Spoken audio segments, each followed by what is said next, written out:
अस्माद् सर्व गुरुभ्यो नमः।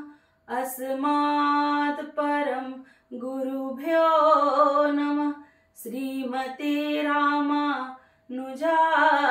नमः। श्री राधा कृष्णाभ्यां नमः। लंबोदरं परम सुंदरम एकदंतं पीतांबरं त्रिनयनं परमं पवित्रम् ऊध्य दिवाकरं निभोजलं कांतिकांतं विघ्नेश्वरं सकल विघ्नहरणं नमामि।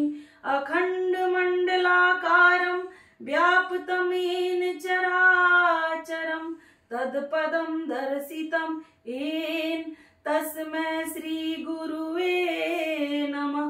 नारायणं नमस्कृत्यं नरं चैव नरोत्तमं देवी सरस्वती व्यासं ततो जयमुदीरयेत्। बर्हापिण्डः नटवरपु कर्ण्यो कर्णिकारं बिभ्रद्वासः कनकपिशं वैजयन्ती चामनाम्। श्री राम राम रघुनंदन राम रामा। श्री राम राम भरताग्रज राम रामा। श्री राम राम रणकरकस राम रामा। श्री राम राम शरणं मत राम रामा। मातो रामो मात पिता रामचंद्रो स्वामी रामो मत सखा रामचंद्रो। सर्वस्य मे रामचंद्रो दयालु नान्य जाने नैव जाने न जाने। मूकं करोति वाचाल पंगु लंघयते गिरिं यत्कृपातमहं वन्दे परमानंद माधवं। भक्त भक्त भगवंत गुरु चतुर नाम बपु एक। इनके पद बंदन किए नासत विघ्न अनेक। अखिल हिय प्रतनीय परमात्मा गुड़ निलय कौशल्या नंद नंदन परम ब्रह्मा सौंदर्य लावण्य माधुर्य कौशल्या आनंद वर्धन श्री अवध नरेंद्र नंदन श्री रघुनंदन भास्वती भागवती माँ सुनैना के आंखों के पुतली का विदेह जा जनक जा जनकाधिराज वैदेही मैथिली श्री राम प्राण बल्लवी और सीता जी और राम जी के चरणों में मेरा कोटि कोटि नमन। चारों भैया और चारों मैया के चरणों में मेरा कोटि कोटि नमन। अनंत बलवंत गुणवंत श्री हनुमान जी महाराज के चरणों में मेरा कोटि कोटि नमन। यहाँ उपस्थित कथानुरागी और जहां जहां तक मेरी आवाज जा रही है सबको मेरा कोटि कोटि नमन। सज्जनों, हम सब अत्यंत भाग्यशाली हैं जो राम कथा का पावन संकल्प अपने हृदय में धारण किए हुए हैं। कई कई जन्मों के जब पुण्य उदय होते हैं तब जाके हमें यह अवसर प्राप्त होता है।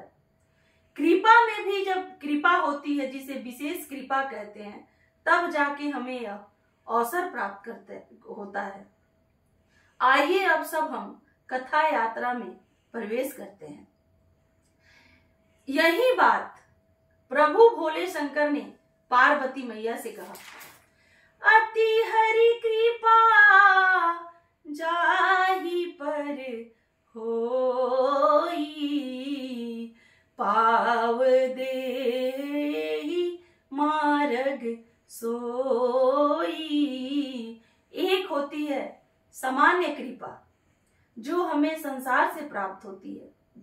संसार से हमें धन दौलत रुपया पैसा पद प्रतिष्ठा सब कुछ प्राप्त हो जाता है।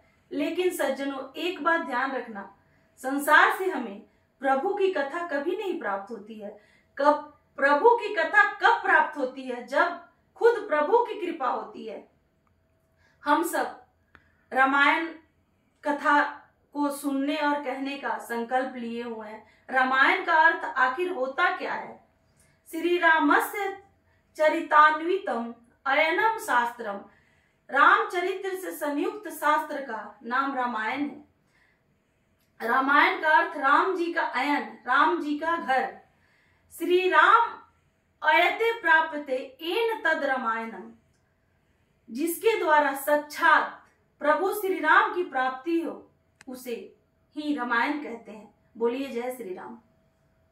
सर्व पाप प्रसन्नम दुष्ट ग्रह निवासनम। संसार यह सभी पापों को नष्ट करने वाली तथा ग्रहों की बाधा से मुक्त करने वाली कथा है। संसार में ग्रहों की संख्या कुल 9 है, जिनमें से कुछ ग्रह दुष्ट ग्रह और कुछ ग्रह अति मंगलमय ग्रह होते हैं। किसी भी चीज को जब ये मंगलमय ग्रह स्वीकार कर लेते हैं तो इन बाकी ग्रहों की, दुष्ट ग्रहों की, इनके सामने कुछ नहीं चलती है। वो 2 मंगलमय ग्रह कृष्ण ग्रह और राम ग्रह है। हम सब कथा सुन रहे हैं या कह रहे हैं, कथा का अर्थ आखिर होता क्या है? कथा का अर्थ जो आनंद की स्थापना करे उसे कथा कहते हैं। संसार में रहकर भी हमें कैसे आनंद से जिया जाए, रोग मुक्त होकर, दोष मुक्त होकर, पाप मुक्त होकर कैसे आनंद से रहा जाए, यह कथा ही हमें बताती है। आइए अब हम सब आगे की कथा में प्रवेश करते हैं। पिछले वक्तव्य में हमने श्रवण किया था कि सीता जी और राम जी का मिलन कैसे और कहाँ होता है। जब सीता जी का और राम जी का मिलन पुष्प वाटिका में होता है तो वहां पे कोयलिया कजरी गाती है, मोर नृत्य कर रहे हैं और कोयल मधुर गान गा रही है।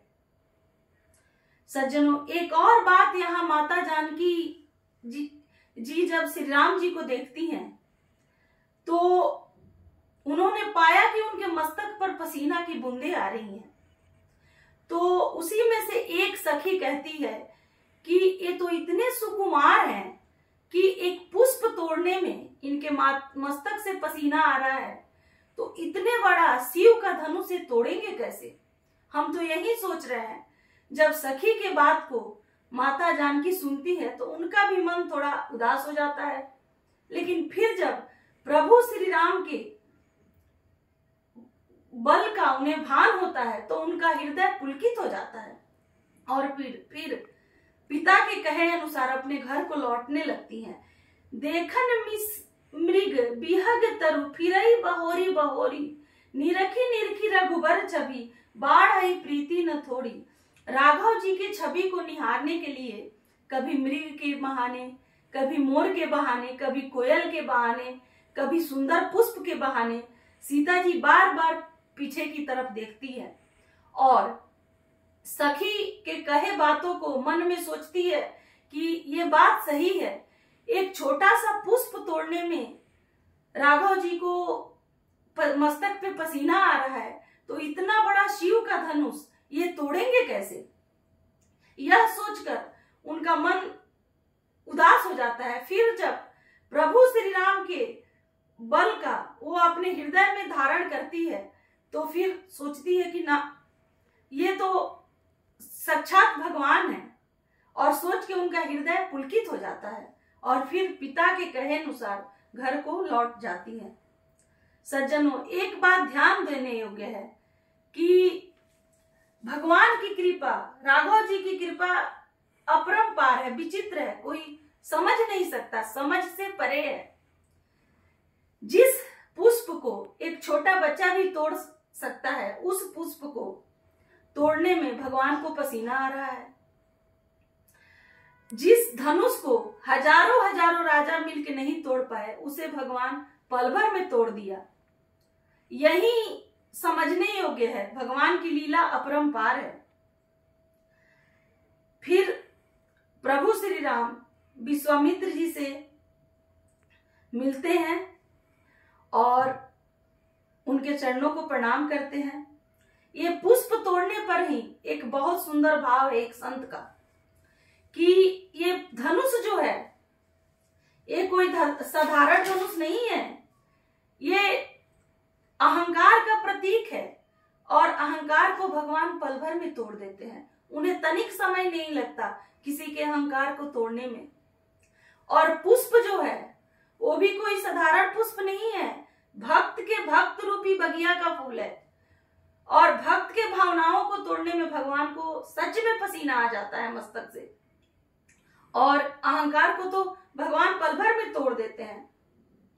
इधर सीता जी माँ गिरजा की स्तुति करती हैं, उनके चरणों की वंदना करती हैं और हाथ जोड़कर उस मूर्ति की पूजा करती है, माता गिरजा के चरणों को पकड़ती हैं। अगर कोई भी भक्त श्रद्धा पूर्वक माता गिरजा की स्तुति करता है तो उनकी सारी मनोकामनाएं पूर्ण हो जाती है। आइए हम सभी माँ गिरजा की स्तुति करते हैं। जय जय जय गिरि राज किशोरी, जय महेश मुख चंद चकोरी, जय अम्बे माँ जय गौरी माँ, अटल सुहागन जय गौरी माँ। ओ मैया सिंगार तेरा लाल है, जय गज बदन सरानन माता, जगत जननी दूती माता, मोर मनोरथ जानहुनी के, बसहु सदा और डर सब ही के। जय अम्बे माँ जय गौरी माँ, अटल सुहागन जय गौरी माँ। सीता जी माँ गिरजा से निवेदन करती है कि हे माँ, आप जगत जननी है, माँ जगदम्बा है, आपसे कुछ नहीं छुपा है, आप सर्वज्ञ है, आप सब कुछ जानती हैं। मेरी मनोकामना को आप पूर्ण कीजिए, आप मुझ पर कृपा कीजिए। और ऐसा करके सीता जी माँ गिरजा के चरणों को पकड़ लेती हैं। बंधु माताओं, यहाँ पर एक ध्यान देने वाली बात है कि लोग कहते हैं कि पत्थर को नहीं पूजा जाता। पत्थर पूजने से आखिर होता क्या है? हम सब प्रेम पूर्वक मूर्ति को लाते हैं, उसमें प्राण प्रतिष्ठान करते हैं, फिर उसकी पूजा करते हैं। लेकिन सज्जनों, एक बात ध्यान रखिएगा, अगर प्रेम पूर्वक हम पत्थर को भी पूजते हैं तो वो भी हमें आशीर्वाद देने लगती है। ठीक ऐसे ही माता गिरजा, जब जानकी जी ने माता गिरजा का पूजन किया, आराधना किया, पैरों को पकड़ा, तो माता गिरजा इतनी खुश हो गई कि उनके गले का माला खिसक गया और खुशी से मुस्कुराने लगी और माता जानकी को कहती हैं, सुनो सिया सत्या शीस हमारी, पूजी मन कामना तुम्हारी। हे सीता, हमारा सत्य आशीष है कि जो वर तुम्हारे मन में बसा है वही तुम्हें प्राप्त हो। नारद जी का वचन कभी सदा पवित्र और सत्य होता है। हमारा तुम्हारे लिए यह आशीर्वाद है। मनु जाहि रचेऊ मिलहि सो बरु सहज सुंदर सांवरे, करुणा निधान सुजान सिलु सनेह जानत रावड़े, एही भांति गौरी आशीष सुनी, सिया सहित हिया हर्षी अली, तुलसी भाव नाही पूजी पुनि पुनि मुदित मन मंदिर चली। जब सीता जी माता गिरजा के वचनों को सुनती हैं तो उनका मन पुलकित हो जाता है, खुशी से झूम उठती हैं और प्रभु श्री राम जी के छवि को अपने हृदय में धारण करके और फिर पिता के कहे अनुसार अपने घर को लौट जाती हैं। यहाँ श्री राम जी विश्वामित्र जी अपने गुरु जी से सब कुछ बताते हैं कि पुष्प वाटिका में क्या हुआ, कैसे वो सीता जी से मिले, क्योंकि छल भगवान को तो छू ही नहीं सकता। और फिर गुरु जी से आशीष लेके और आशीर्वाद प्रदान करते हैं। दिन के ढलते ही पूर्व दिशा में चंद्रमा उदय होता है।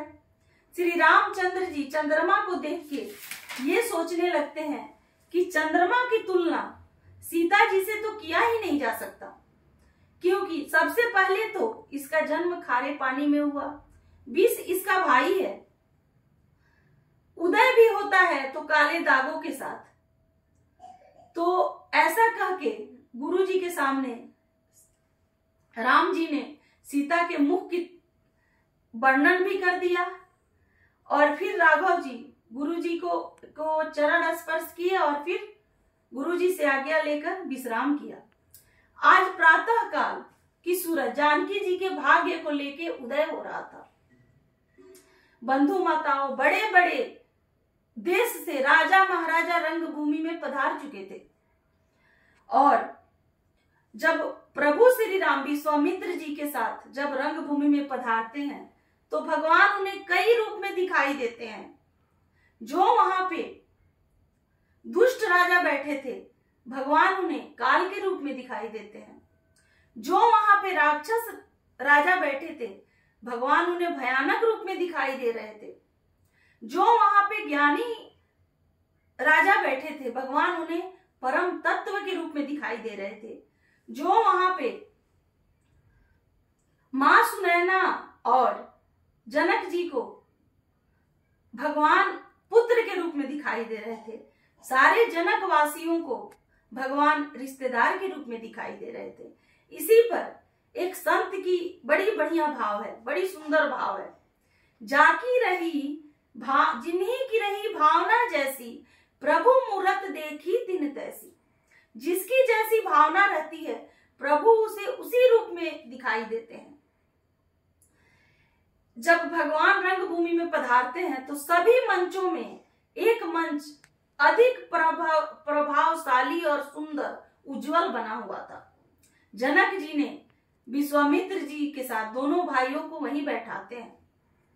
जब दोनों भाई उस मंच पे बैठते हैं तो बाकी सब राजा देख के ये सोचते हैं कि हम लोग बेकार आए हैं इस रंगभूमि में।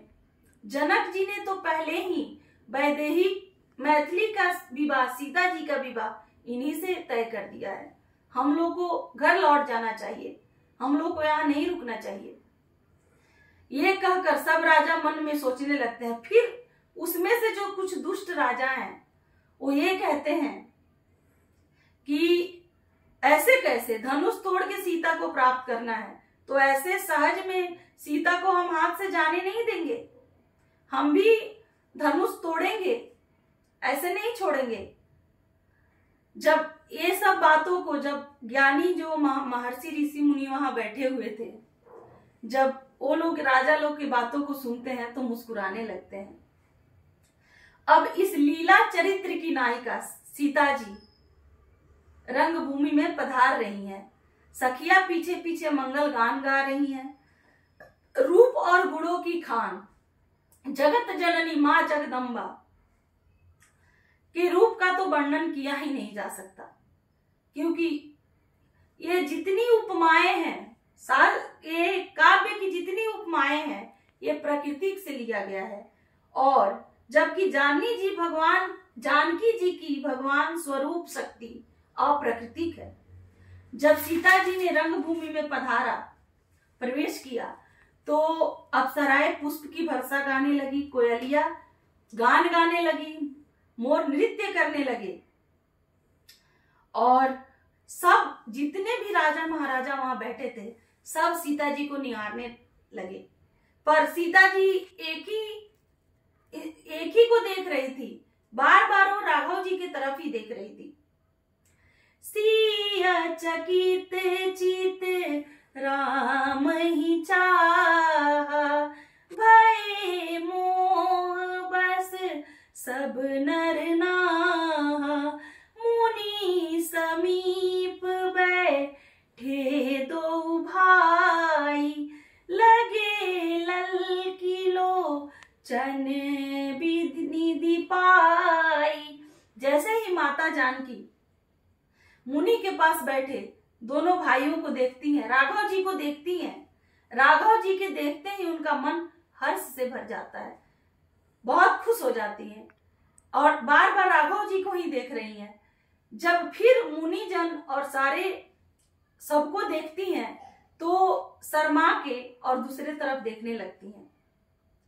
महाराज जनक जी बंदी जनों को बुलाया और वह बंदी जन बिरदायली वंश की कीर्ति गाते हुए चले आए और महाराज जनक ने जो प्रण लिया है वह यह है कि अगर कोई भी राजा इस शिव के धनुष को तोड़ देगा, जिसके भुजाओं में बल है, तो जिस धनुष को रावण और बाणासुर जैसे राक्षस भी नहीं तोड़ पाए, अगर कोई शिव के धनुष को तोड़ देता है तो मैं खुशी पूर्वक अपनी जानकी जी का विवाह उसी से कर दूंगा। राजा जनक ने ऐसा प्रण लिया था।